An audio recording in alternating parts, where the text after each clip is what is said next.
nos vamos a meter en un terreno que, la verdad, desafía bastante nuestras ideas sobre la astronomía. Sí, bastante. Tenemos aquí un material que propone una visión del cosmos radicalmente distinta. Una perspectiva ancestral, de antes del cristianismo, que se olvida de telescopios, de galaxias lejanas y se centra en algo mucho, mucho más cercano. Así es. La fuente es un artículo de un blog que se llama Manual de Astronomía Ancestral, y es el resultado de una investigación, según nos dicen, sobre los calendarios maya y azteca, el Ab, el Tolskien. Ajá. Y el objetivo de nuestro análisis de hoy es precisamente desentrañar lo que propone este texto, que estos calendarios no son simples almanaques. ¿No? Son complejos manuales matemáticos que describen nuestro entorno cósmico más inmediato, y que al hacerlo podrían reconectar la astronomía con la astrología. Una reconexión que, y esto es lo más llamativo, no se basa en misticismo, sino en matemáticas puras. La misión que nos propone la fuente es redescubrir un conocimiento posiblemente olvidado. Pues sí, Así que, a ver qué hay detrás de esta idea. Para empezar, lo primero que choca es que esta astronomía ancestral ignora casi todo el universo. efectivamente, y es un punto de partida fundamental para entender su lógica. No le interesa Andrómeda ni los agujeros negros. Su campo de estudio exclusivo es lo que el autor llama la trama de espacio-tiempo de la Tierra. Que suena muy, muy grandilocuente. ¿Qué es exactamente esa trama? Pues en realidad es un concepto muy acotado. Se define como el espacio dinámico que se crea por la interacción de solo tres cuerpos. ¿Solo tres? Sí, el Sol, la Tierra y la Luna. Es un modelo deliberadamente geocéntrico, no porque niegue que la Tierra gira alrededor del Sol, sino porque su objetivo es modelar la realidad tal y como se experimenta desde la Tierra. Ah, vale. Es un cambio de perspectiva total. No se trata de buscar un centro objetivo del universo, sino de entender la mecánica del sistema que nos afecta directamente. Entiendo. Es como si, en lugar de estudiar el plano de toda una ciudad, nos centráramos solo en el mecanismo de un reloj suizo que llevamos en la muñeca, porque sus engranajes son los que marcan nuestro día a día. Esa es una buena analogía, ¿sí? Y el método que se propone para estudiar este reloj es muy estricto. ¿Ah, sí? El texto insiste en que la investigación se ha hecho desde una perspectiva exclusivamente matemática. La idea es que se ha intentado despojar a los calendarios de toda la capa mitológica, ritual, que solemos asociarles, Claro. y a estar debajo de todo ese simbolismo. Lo cual ya es una afirmación muy audaz. Sugiere que hemos estado mirando estos artefactos con las gafas equivocadas, ¿no? Viéndolos como objetos culturales o religiosos, cuando quizá eran, en su núcleo, documentos científicos. Precisamente. Se postula que bajo las historias de dioses y ceremonias podría haber un conocimiento exacto sobre la mecánica de nuestro sistema local. La propuesta es que, si logramos descifrar ese código matemático, encontraremos una ciencia que ha estado oculta a plena vista. Y es ahí donde los calendarios se convierten en la pieza clave de todo esto. En la piedra de Rosetta, sí. Claro, porque, según el artículo, la principal conquista de la investigación fue confirmar que los calendarios representan alineamientos perfectos de diversos ciclos astronómicos de tiempo y de espacio de la Tierra. Pero un momento, la palabra perfecto en ciencia siempre me hace levantar una ceja. Buena observación. ¿A qué se refiere? ¿Es una hipérbole o se basa en datos matemáticos que el artículo detalla? Esa es una observación excelente y muy pertinente. El artículo no presenta las ecuaciones ni las demostraciones matemáticas, así que, en cierto modo, nos pide un acto de fe en sus conclusiones. Ya. En este contexto, perfecto parece que se usa para indicar una correlación matemática sin un margen de error aparente, donde los distintos ciclos astronómicos, lunares, solares, etc., encajan como los engranajes de ese reloj suizo que decías, sin fricciones ni desfases. O sea, que el calendario Tolkien, por ejemplo, no sería solo un contador de 260 días, sino una especie de fórmula matemática que describe dónde está la Tierra en su danza con el Sol y la Luna en un momento dado. Exacto. Sería como una partitura musical del cosmos local. No solo te dice qué día es, sino cuál es la nota o la posición armónica del planeta dentro de ese sistema de tres cuerpos. Entiendo. La propuesta es que los mayas y aztecas no solo contaban el tiempo, sino que cartografiaban la geometría dinámica del espacio. Y es este supuesto descubrimiento el que, según la fuente, abre la puerta a conocimientos y métodos inéditos o posiblemente olvidados, lo que nos lleva a una pregunta clave. ¿Estamos hablando de un redescubrimiento o de una reinterpretación moderna? El autor se inclina por lo primero, claramente. Sí, la tesis es que este conocimiento existió, se codificó en los calendarios y se perdió o se malinterpretó con el tiempo. Nos obliga a plantearnos si hemos subestimado a estas culturas antiguas. Viéndolas solo a través de un filtro mitológico, no. Eso es, pasando por alto una posible ciencia matemática de una precisión asombrosa. Ahora bien, hay que ser cautos. La visión antropológica tradicional tiene décadas de investigación detrás. Claro. Esta nueva perspectiva es fascinante, pero de momento es una hipótesis que desafía el consenso.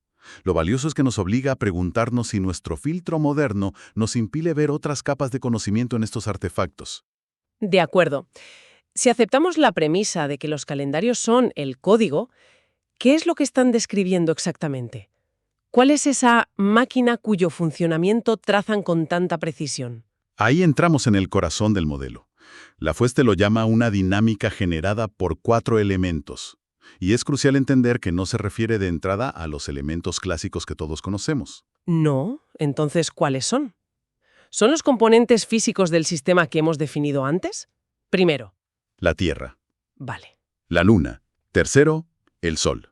Y el cuarto, que es el más abstracto pero fundamental, el propio espacio que los contiene y en el que interactúan. Tierra, luna, sol y espacio. La dinámica de esos 4 componentes es, según el texto, el motor de toda la trama de espacio-tiempo de la Tierra. Y aquí es donde el argumento da un giro. Inesperado y conecta con un campo completamente diferente. Exacto. Aquí es donde se intenta construir un puente que lleva siglos roto. El texto postura, y cito la idea, aunque esté originariamente en portugués, que esta dinámica de 4, Sol, Tierra, Luna y espacio, es lo que devuelve a la astrología la conexión directa con la astronomía. Ostras. En otras palabras, se propone que esta interacción física, observable y matemática es la base real sobre la que se construyeron los principios astrológicos. Es una idea rompedora. La crítica más común a la astrología desde la ciencia es que no tiene un mecanismo físico demostrable. Y este texto parece decir, un momento, el mecanismo siempre ha estado ahí, codificado en los calendarios antiguos. Esa es exactamente la propuesta. Y va un paso más allá. Aún más. Afirma que esta dinámica primigenia es el origen de los arquetipos de los 4 elementos clásicos: tierra, agua, aire y fuego. Ah. No detalla el proceso exacto de traducción, pero la idea es que las diferentes fases y posiciones de Sol, Tierra y Luna generan 4 tipos de patrones o cualidades energéticas fundamentales que las culturas posteriores simbolizaron como los 4 elementos. A ver si lo entiendo.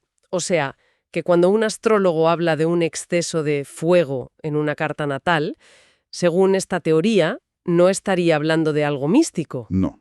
sino que estaría usando un lenguaje simbólico para describir un estado concreto y matemáticamente definible de la relación Sol-Tierra-Luna en el momento del nacimiento. Esa es la implicación directa. El lenguaje de la astrología, con sus arquetipos y ciclos, se convertiría en una especie de interfaz, una capa de abstracción más poética para describir una matemática astronómica que está por debajo. Claro. Y esto explicaría una observación muy curiosa que hace el autor en el texto. ¿A cuál te refieres? Señala que los conceptos de esta astronomía ancestral pueden ser mucho más fácilmente comprendidos y confirmados por aquellos que tienen conocimientos de astrología. Ah. Y añade que es muy interesante cómo ambos conocimientos se combinan de forma tan perfecta. Tiene sentido dentro de su lógica. Si un astrólogo ya está familiarizado con los patrones y los ritmos a un nivel simbólico, le resultaría más intuitivo reconocer la estructura matemática que supuestamente los genera. Claro. Es como si alguien que sabe mucho de música de oído, de repente viera las partituras, reconocería las melodías al instante. Por eso el autor concluye esa sección con una afirmación muy contundente. No tengo ninguna duda de que esta forma de astronomía está en el origen de la astrología que conocemos hoy. No lo presenta como una hipótesis. No. Lo presenta como la conclusión inevitable de su decodificación matemática. Propone que astronomía y astrología no eran 2 disciplinas que se separaron, sino una sola ciencia unificada en su origen. Y esto es un giro de 180 grados a cómo entendemos la historia de la ciencia. Sugiere que la separación entre astronomía, la ciencia real, y astrología, la superstición, no fue una evolución hacia la verdad, sino una fractura, la pérdida de una parte del puzzle. Sí. La pregunta que deja en el aire es, ¿qué perdimos en esa separación? Esa es la gran pregunta que subyace a todo el texto. Pero es que las implicaciones que se plantean van todavía más lejos. Sí, porque el texto llega a su punto más ambicioso cuando afirma que esta astronomía ancestral no solo es la base de la astrología, sino de toda la base del conocimiento científico y cultural e incluso de la forma de la vida física y espiritual en la Tierra. Es una afirmación enorme. Es de un alcance casi inconcebible. ¿Ofrece el texto algún ejemplo concreto? ¿Cómo se manifestaría este patrón del Sol, la Tierra y la Luna en, no sé, la biología o las estructuras sociales? No entra en detalles empíricos. Y ahí es donde está una de las principales debilidades del argumento si lo analizamos con rigor científico. Se mantiene en un plano teórico, casi filosófico. Vale. La idea es conceptual. Si el entorno inmediato en el que surge la vida está regido por estos ciclos matemáticos, es lógico pensar que la vida misma, para sobrevivir, se adaptaría y reflejaría esos mismos patrones en su propia estructura. Podríamos pensar en los ciclos circadianos ligados al día-noche o los ciclos de las mareas ligados a la luna. Exacto. El texto parece tomar esos ejemplos conocidos y extrapolarlos a todos los niveles de la existencia, desde la estructura del ADN hasta los ciclos de las civilizaciones. La idea es que este patrón rítmico local es la matriz fundamental sobre la que se teje toda la realidad terrestre. Y para explicarlo usa una analogía, ¿verdad? La de una lente. Sí, una analogía muy potente. Dice que esta trama de espacio-tiempo ancestral funciona como una lente para observar el universo. Está proponiendo un modelo de correspondencias, un principio casi fractal. Imagina que nunca has oído una orquesta sinfónica, pero tienes en tus manos una caja de música perfecta. Ajá. Al estudiar sus engranajes, sus ritmos, las armonías que produce, podrías deducir los principios de la música, la escala al compás, que luego se aplican a una escala mucho mayor en esa orquesta que nunca has visto. La caja de música sería tu lente. O sea que nuestro sistema, Sol, Tierra, Luna, sería esa caja de música. Al entender perfectamente su danza matemática, estaríamos descifrando una ley universal, un patrón que se repite en todo el cosmos a diferentes escalas. Esa es la idea. El principio de cómo es arriba es abajo, pero con una supuesta base matemática. Esa es la idea. No necesitaríamos telescopios increíblemente potentes para entender la lógica del universo, porque esa misma lógica estaría codificada aquí mismo, en nuestro entorno, en los ciclos que midieron los mayas y los aztecas. El microcosmos como un reflejo funcional del macrocosmos. Es una visión del mundo profundamente interconectada. Todo el argumento se cierra con una frase final que lo resume todo. Los elementos y la dinámica descritos en la trama de espacio-tiempo de la Tierra, encontrados en los calendarios, son los pilares de esta astronomía. Sí, lo deja todo atado. Es la conclusión lógica de su razonamiento. Todo el edificio se sostiene sobre esos dos conceptos, los 4 elementos cósmicos, Sol, Tierra, Luna, Espacio, y la dinámica cíclica que generan, todo ello supuestamente extraído de una lectura matemática de los calendarios. Bien, hagamos un balance de este recorrido. Hemos explorado una visión de la astronomía que, da la espalda al universo lejano para enfocarse por completo en la interacción entre el Sol, la Tierra y la Luna. Sí. Una perspectiva que defiende que los calendarios maya y azteca son en realidad sofisticados documentos matemáticos. Y su propuesta más audaz, que esta ciencia es el origen común y tangible de la astronomía y la astrología, a través de esa dinámica de 4 elementos, ¿sí? Yo diría que la síntesis final es que el valor de este texto, más allá de si aceptamos sus conclusiones, reside en el desafío que plantea. Sí. Nos invita a mirar artefactos antiguos, no como reliquias primitivas o simples almanaques agrícolas, sino como lo que podrían ser. Sofisticados manuales de instrucciones de nuestro entorno cósmico escritos en el lenguaje universal de las matemáticas y los ciclos. Desde luego es una perspectiva que te obliga a reevaluar lo que creías saber sobre esas culturas y sobre la historia de la ciencia. Totalmente. Nos saca de la comodidad de verlos como objetos de estudio antropológico para plantear la posibilidad de que sean documentos de una ciencia perdida. Una ciencia con una lógica interna tan válida como la nuestra, aunque con un propósito radicalmente diferente. Y esto nos deja con una reflexión final para seguir pensando.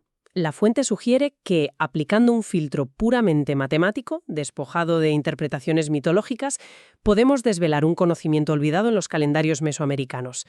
Esto, inevitablemente, nos lleva a una pregunta más amplia. Claro. Si aplicáramos este mismo método, este mismo intento de encontrar una lógica matemática subyacente a otros grandes sistemas de conocimiento ancestral de todo el mundo, pensemos en los Vedas de la India, la cosmología egipcia o la sabiduría druídica, ¿qué otros sistemas operativos de la realidad, qué otras ciencias profundas podrían estar esperando a ser descubiertas bajo las capas de mito y ritual que hoy las envuelven?